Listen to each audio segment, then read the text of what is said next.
नमस्कार दर्शक बंधु पाणीपाग खबर आप समस्त को स्वागत।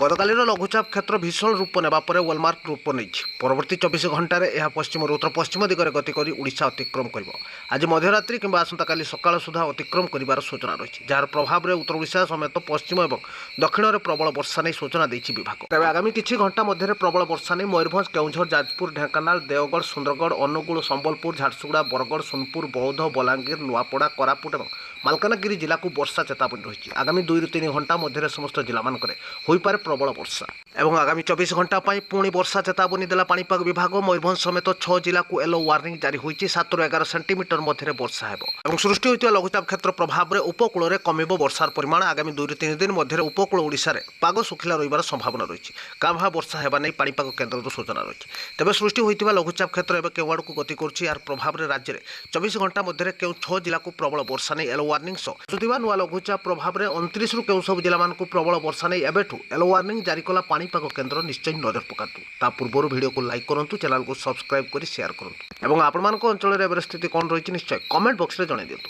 तो भारतीय पाणीपाग विभाग जारी सूचना अनुसार राज्य में लघुचाप प्रभाव में जारी रही लगाण वर्षा। गत 2 दिन धरी राज्यर उपकूल समेत उत्तर में भल वर्षा होती और आगामी 24 घंटा मध्य प्रबल वर्षा नहीं पाणीपाग केन्द्र मयूरभंज केउझर सुंदरगढ़ देवगढ़ झारसुगुड़ा और संबलपुर जिला चेतावनी जारी कर भुवनेश्वर आंचलिक पाणीपाग केन्द्र 7 ରୁ 11 सेंटीमीटर मध्य आज वर्षा होबार सूचना देछि विभाग। एपटे बांग्लादेश उपकूल में सृष्टि होता घूर्णिबलय लघुचाप रूप नेबा वेलमार्क परिणत होती। आगामी 24 घंटा मध्य यह पश्चिम उत्तर पश्चिम दिगरे गति कर ओडिशा अतिक्रम कर सूचना रही। यह झारखंड कि छत्तीसगढ़ आड़ को गति कर संभावना रही जार प्रभाव में आगामी 2 दिन उत्तर ओडिशा समेत पश्चिम ओडिशा भल वर्षा पाइबार सूचना देछि पाणीपाग केन्द्र। तेज राज्य में पछकु पछ लघुचाप आसुथिबारु राज्य पई प्रबल वर्षा रही।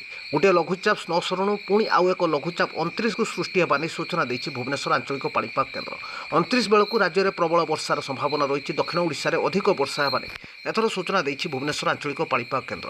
तेज 29 तारिख बेलू प्रबल वर्षा नहीं गंजाम गजपति रायगड़ा कोरापुट मालकानगिरी और नवरंगपुर जिलार प्राय अंचल में प्रबल अति प्रबल वर्षा हो 7 ରୁ 11 सेंटीमीटर मध्य वर्षा हो उत्तर ओडिशार मयूरभंज केउझर सुंदरगढ़ देवगढ़ संबलपुर झारसुगुड़ा जिला को प्रबल वर्षा नहीं येलो वार्निंग देछि पाणीपाग केन्द्र।